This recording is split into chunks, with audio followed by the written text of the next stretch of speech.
muito bem-vinda a mais um episódio do nosso podcast Saia do Aluguel na Flórida. Eu sou aqui a Jane Pietroni, sou corretora de imóveis há mais de 20 anos, atuando aqui nos Estados Unidos, e é com muita gratidão que eu estou aqui todas as semanas explicando para você, de pouquinho a pouquinho, o que você tem que fazer para sair do aluguel. E olha só, gente, para que vocês não percam nenhum episódio, tem o app, tá? Então você vai lá, não tem condições de ver agora, mas baixa lá o app. Vai lá no app, lá no seu iPhone, no seu Android, e você abaixa o app da Rádio L, tá? Ou então você pode ir no website, na radiol.com, e também você pode ir encontrando o nosso podcast através do Insta, @Rádio L, também no Facebook, Rádio L, e também no YouTube, gente, Rádio L.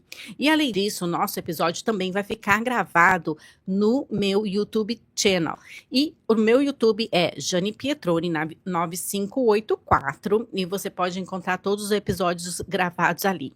Por que eu falo os episódios gravados? Porque esse meu podcast é uma sequência. É uma sequência onde eu mostro para você como você pode fazer para comprar a sua casa do começo ao final. Como você vai poder fazer para você estar comprando uma casa e saindo do aluguel. Hoje você está no aluguel? Não tem problema. Você quer o sonho americano de conseguir a sua casa própria? É para isso que eu estou aqui, te dando todas as dicas, todas as semanas, para que você saia do aluguel e consiga eventualmente estar na sua casa própria. E com todos os episódios que nós passamos até então, eu vou dar assim, uma revisãozinha para vocês, o que a gente falou até agora. A gente falou nos episódios, desde o começo, lá quando eu falo para você qual é o seu primeiro passo, tá? Você entender qual é o seu primeiro passo, o que você tem que fazer para ter aquela consciência. A gente fala aqui nos Estados Unidos, aquele mindset, o que leva você a dar esse passo, né? O que leva você a querer sair do aluguel e ir para a sua casa própria. Então, entendendo os seus porquês. Depois a gente já foi falar num segundo episódio como que você vai fazer para planejar o seu dinheiro com inteligência, o que você tem que fazer, como que você calcula o seu orçamento mensal, quais são as regrinhas, quanto você deveria ter estipulado para a sua renda mensal de moradia. Também nós falamos de todas as opções de financiamento, ou pelo menos as mais comuns que a gente tem hoje em dia. E eu ainda conversei com vocês a respeito de como conversar com os bancos. Olha que importante. Ok, quais são os critérios que eu preciso para ter um financiamento, para obter um empréstimo? Com qual banco eu tenho que conversar? O que eu tenho que perguntar para esse banco? Foi todos os passos que eu fui dando através dos nossos episódios. Porque para comprar uma casa, gente, não é assim fácil, tá? São passinhos e passinhos até você chegar lá no dia que você recebe as chaves, que é aquele dia mais importante, que a gente chama aqui de closing date. Então, você quer chegar no teu closing date, o dia que você recebe as chaves da sua moradia, sua primeira moradia, aquele dia tão importante para muita gente, muitas pessoas, é o dia mais importante das suas vidas, o dia que você tem o seu imóvel próprio.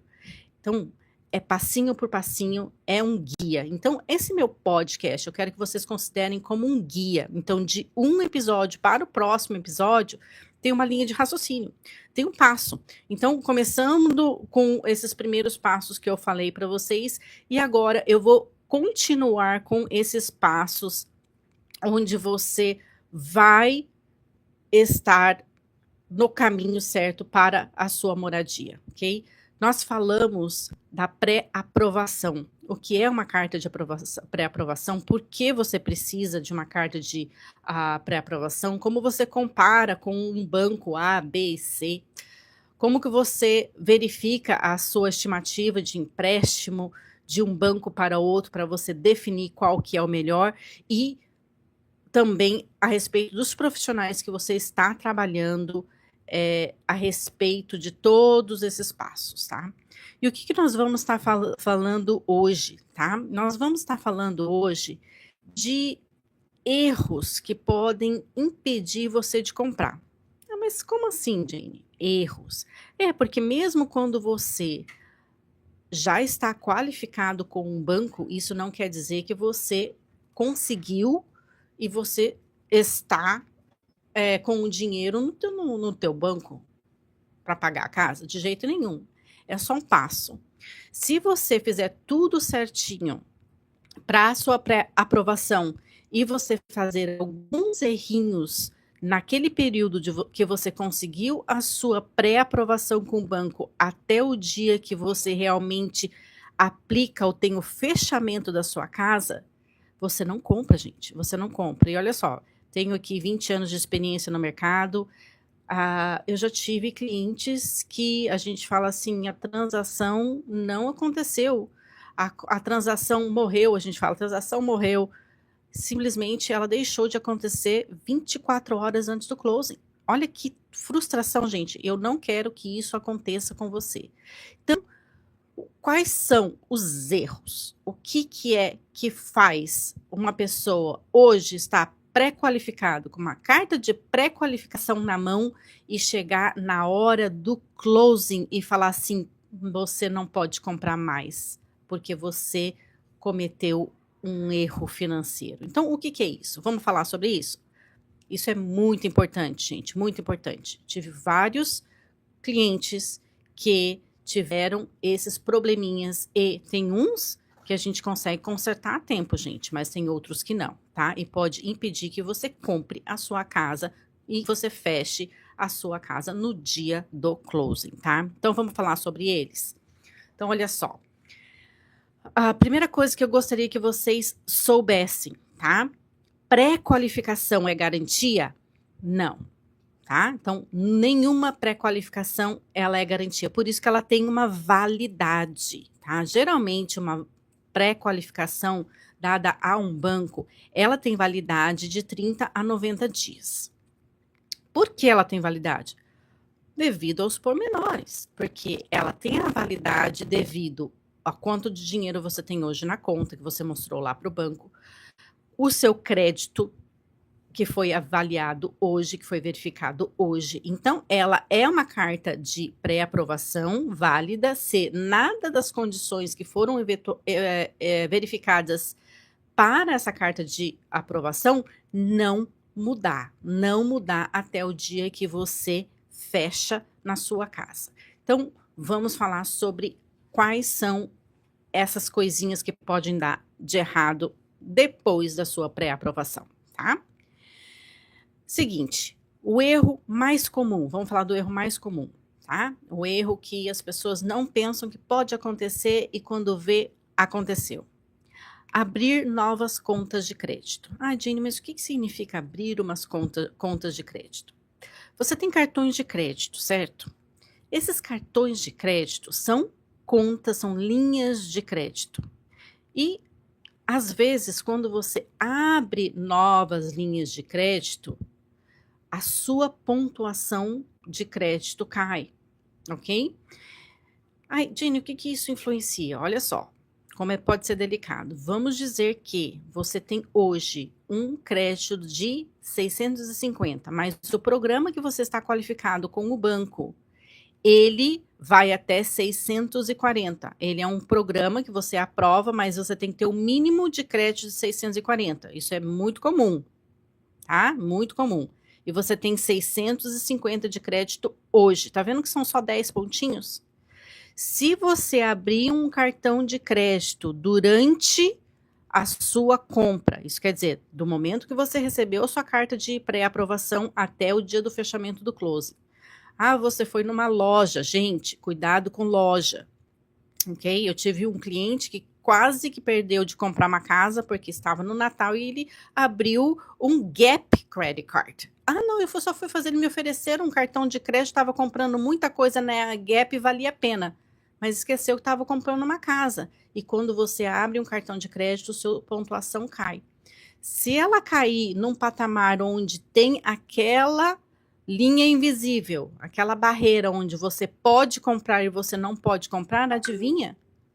Você não está mais comprando a casa porque você desqualifica para aquele programa. Viu quão delicado é? Quão delicado pode ser a situação? Então, claro, se você tem lá um crédito de 780, 830, se você pegou um cartão de crédito, 2 cartões de créditos novos durante a sua compra, vai afetar o seu crédito? Não. Então, por isso que cada caso é um caso. Então, você sempre tem que tomar cuidado. Abrir novas contas de crédito, sim, pode fazer com que você não compre sua casa, se você tiver com o seu crédito no limite daquele programa onde você está qualificado, tá? Então, o que a gente fala? Regra geral, vamos facilitar a tua vida? Evite qualquer tipo de novo crédito durante o período que você está comprando. A partir do momento que você conseguiu sua carta de pré-aprovação até o momento onde você está comprando sua casa, não abra nenhum crédito. E o que quer dizer? Não é só cartão de crédito, gente. É cartão de crédito, é financiamento. Cuidado, gente, não compre um carro antes de comprar a casa. Se você compra um carro e financia um carro, você pegou um empréstimo novo. Um empréstimo, quando você pega, o seu crédito cai um monte, um monte. Então, quando você abre linhas de crédito nova, seu crédito vai cair para depois voltar a se restabelecer, tá? Ah, Jane, isso quer dizer então que eu comprar um carro vai cair o meu crédito? Sim, vai cair o seu crédito. Tanto um carro como parcelamentos. Existem lojas que fazem parcelamentos de móveis. Eu falo para os meus clientes, gente, você não vai comprar a máquina de lavar, a máquina de secar nova, ou sua geladeira de $3.000 nova, numa dessas lojas que checam o seu crédito, te parcelam em 12 meses. Não, por quê? Porque você está abrindo um crediário, você está mexendo com o seu crédito. Então, tudo que você vai comprar para a sua casa, inclusive o carrinho que você vai botar na sua garagem, você vai comprar depois que você comprou a sua casa e fechou seu financiamento. Fechou essa parte do financiamento? Aí sim, vai lá, compra móveis, pode comprar parcelado em 12 meses, não tem problema. Compra os seus appliances, pode ser parcelado. Pode comprar um carro, não tem problema de fazer outras contas de crédito, outros empréstimos, desde que você faça depois que você já garantiu o seu empréstimo com o banco para a sua casa, certo? Então, isso que é muito importante. Outra coisa, tá? Que eu já falei, mas vamos falar de novo, tá? Então, primeira, abrir novas contas de crédito. Segundo, é fazer compras grandes, tá? Então, mais uma vez, as pessoas não acham que afetam o crédito, mas sim afeta o crédito. Comprar móveis, eletrodomésticos, carro novo, barco, né? Estamos aqui na Flórida, tem gente que vai comprar o barquinho para ir junto com a casinha que comprou lá no canal, ok? Tudo que envolve, tudo que gera o seu crédito. Mexeu no seu crédito, gente? Não mexe, tá? O banco, ele vai reavaliar todas as suas finanças um pouco antes do fechamento, tipo 24 horas antes, 48 horas antes. O pessoal lá do banco que processa o seu loan, né, a gente chama esse profissional aí de underwriter, ele vai puxar o seu crédito de novo para ter certeza que não tem nenhuma surpresa. Ele quer ter certeza que você continua com um crédito bom. Às vezes você tem uma carta de qualificação 90 dias. E tá chegando aqueles 90 dias, está esperando sua carta de pré-qualificação. Ei, o underwriter ele é obrigado a dar mais uma chegadinha no seu crédito, tá?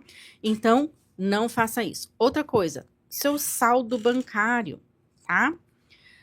O seu saldo bancário, ele não pode ficar variando, tá? Loucamente durante a sua compra, ok? Nada de depósitos e transferências de valores entre contas e transferências de dinheiro que você não consegue justificar.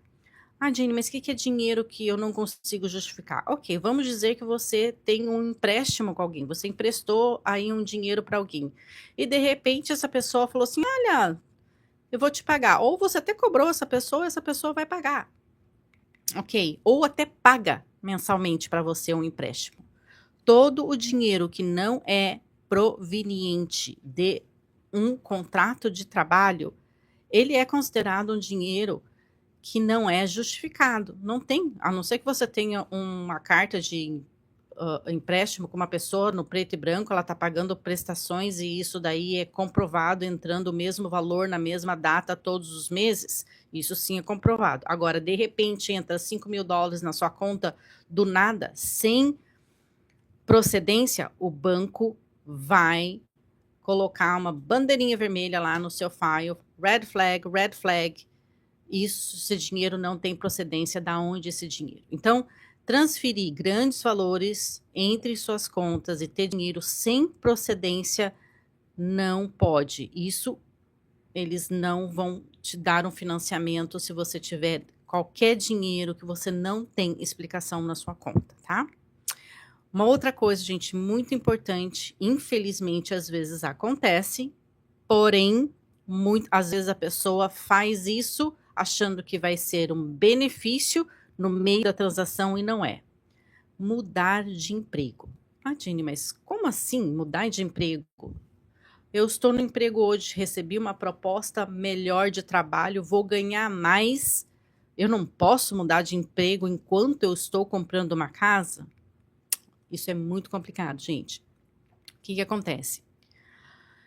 Mesmo que seja uma promoção ou um salário melhor, mudar de emprego durante o processo pode congelar o seu financiamento. O que quer dizer isso? Por quê? Se você está mudando de emprego, o banco, antes de fechar, antes do closing, 24 horas antes, ele vai fazer uma verificação que você está empregado. Chama Verification of Employment. Alguém vai entrar em contato com a empresa que você trabalha, ok? E vai perguntar se você trabalha lá, você ainda trabalha lá, e se você tá tudo certo, tá empregado. É a verificação de emprego. É feito 24 horas antes do closing, ok? Antes de dar o que a gente chama de clear the close. É feito isso.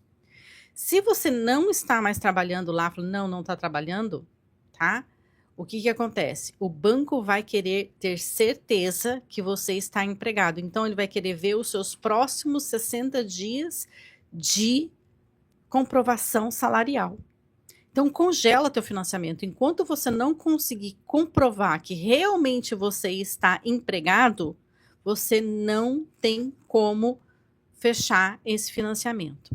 Então, a estabilidade é alguma coisa que os bancos valorizam.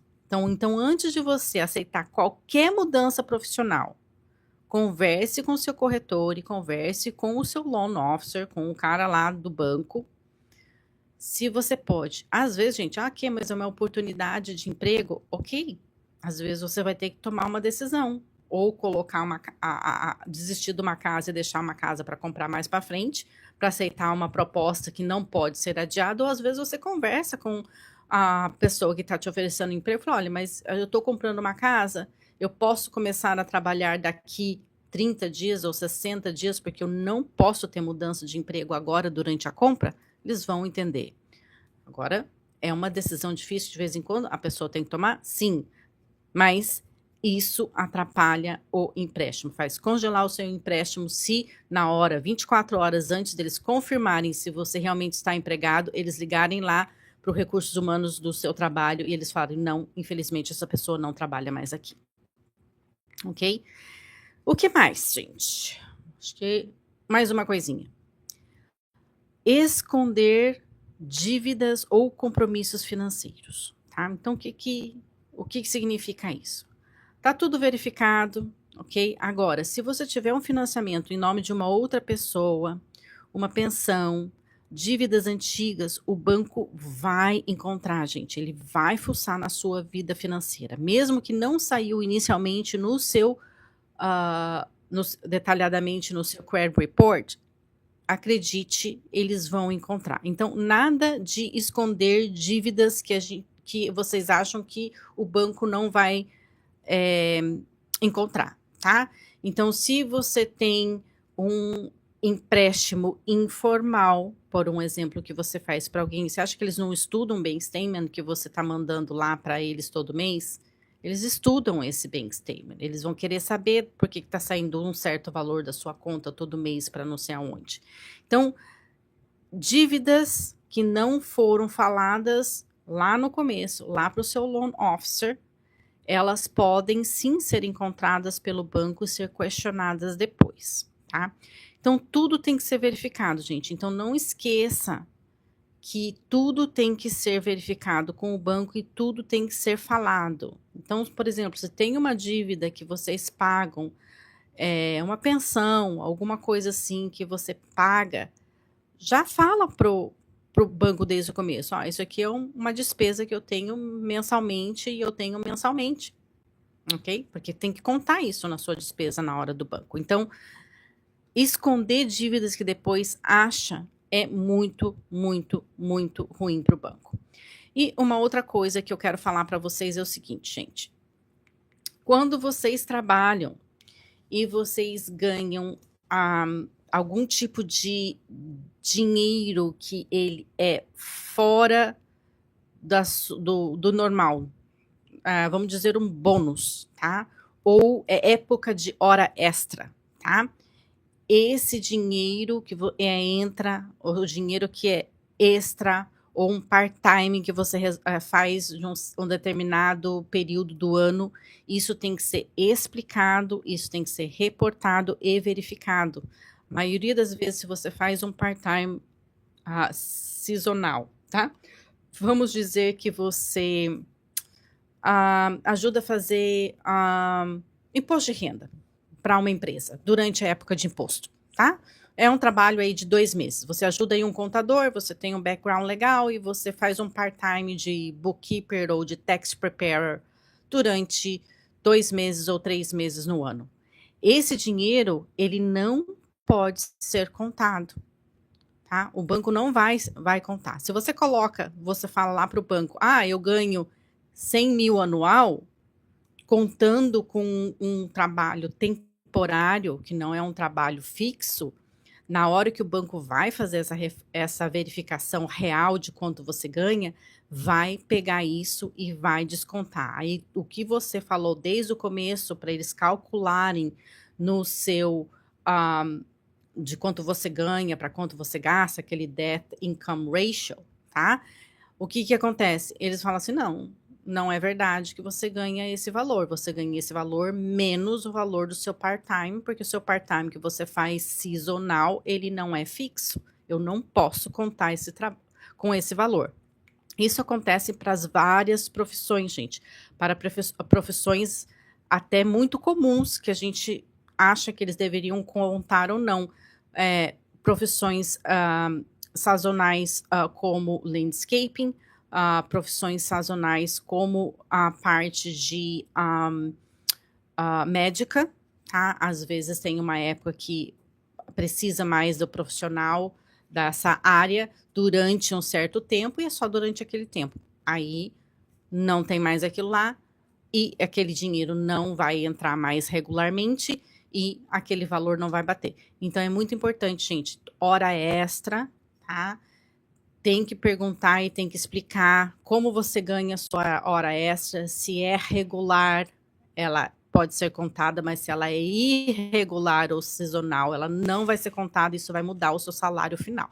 Então, todo esse papo você tem que ter com o seu banco para que você não tenha surpresa depois. Não, eu falei para o meu banco que eu ganho X, mas eles não querem considerar X, eles querem considerar X menos 20 mil que eu ganho por ano do meu extra no período tal a tal. Então, temos que tomar cuidado com isso. Então, e o que você pode fazer para evitar esse tipo de problema, gente? Para evitar essas mudanças? Primeiro, se educar. Que nem eu estou falando para vocês, o que você deve evitar, o que você não pode fazer isso, fazer isso. Então, se eduque antes, tá? Vamos saber o que você pode ou não pode fazer durante a compra, tá? E, no geral, Não mude nada a sua vida financeira antes de conversar com o seu banco, tá? Com o seu loan officer, não mude, tá? Mantenha sua rotina estável, a sua rotina financeira estável, pagando todas as suas contas em dia e não fazendo dívidas novas, ok? E sempre converse com o seu corretor, converse com o seu loan officer para os detalhes que podem surgir, tá? Fora do tempo. Ai, alguém vai te pagar uma dívida. Gente, espera. Não pagou até agora? Não vai depositar esse dinheiro na sua conta agora. Espera mais um mês. Fala para a pessoa pagar só o próximo mês, depois que você fechar a conta. Porque dinheiro que não pode ser explicado dá problema. Então, dica prática. Vamos lá, nossa dica prática de hoje, tá? Modo silêncio financeiro. Gostaram dessa? Modo silêncio financeiro, tá?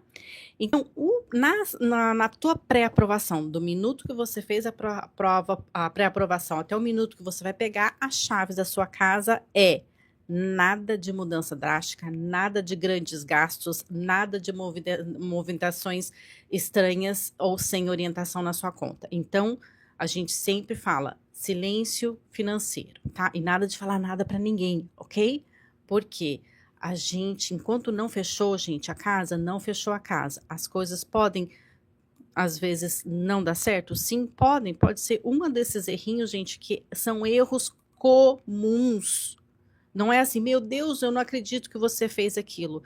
Às vezes já aconteceu, a pessoa foi lá, não, mas meu primo me pagou, ele estava me devendo, depositei o dinheiro, qual é o mal nisso? Você não pensa qual é o mal nisso, mas lá para o banco foi horrível. Então, vamos sempre ter orientação dos seus profissionais adequados na hora que você estiver fazendo a sua compra para que você não caia nas armadilhas, ok? E qual que é a tarefa prática de hoje que eu vou deixar para vocês, tá? Sempre vocês têm que estarem revendo as contas de vocês e os seus gastos 60 dias para trás, tá? E 60 dias para frente. Tenha essa ideia. Conheça o seu bank statement, gente. Conheça, vai lá, olhe o seu bank statement. Tem gente que não tem ideia quanto que tem na conta, nem quanto vai ter e nem quanto que teve mês passado. Isso não é legal. Você tem que ter uma firmeza financeira na hora de você estar fazendo um empréstimo. Então, conheça a sua parte financeira, tá? Adie qualquer grande compra ou qualquer grande decisão financeira até após o fechamento, segura lá. A promoção do carro vai continuar existindo depois que você comprar a casa, gente, eu garanto para vocês. E se você tiver dúvida, monte uma lista e converse com os profissionais que você tem ao seu alcance. Vai conversar com o seu corretor, vai conversar com o seu loan officer e pergunte antes de você fazer qualquer decisão financeira, tá? E tenha isso anotado aqui, ó, na sua cabecinha, a partir do momento que você tiver uma pré-qualificação. Eu estou no modo silêncio financeiro. Não estou gastando, não estou modificando a minha forma de gastar ou de comprar até eu fechar a casa. Foco, gente. Vamos focar. Enquanto você comprar a casa, você não vai mexer em nada. Depois, vocês podem ir às compras, vocês podem comprar carro novo, vocês podem fazer o que vocês querem com o dinheiro de vocês, merecidamente, porque vocês já estão dentro da casinha de vocês, tranquilinhos, tá bom? Então, se você chegou até agora aqui com essa minha orientação, tá? Eu quero que você saiba que eu ofereço uma mentoria gratuita para você, 1 a 1. Eu chamo mentoria Sai do Aluguel. Se você quiser entrar em contato comigo, aliás, o primeiro que entrar em contato comigo hoje, estou oferecendo essa mentoria gratuitamente. E é uma mentoria onde eu vou te explicar dentro do seu cenário financeiro certinho o que você tem que estar fazendo de A a Z até você estar comprando sua casa e determinando nessa mentoria quanto tempo você vai saber, quanto tempo vai demorar, o que você tem que fazer, quanto você pode gastar, qual é o valor de casa que você vai poder comprar e poder se planejar, porque planejamento é tudo, tá bom? Então, olha só, toda quarta-feira, às 13 horas, estamos na Rádio L e não percam os próximos episódios, tá bom? Todos os episódios gravados no YouTube, Jane Pietroni 9584, tá? E nós nos vemos até o próximo episódio, gente. Até lá.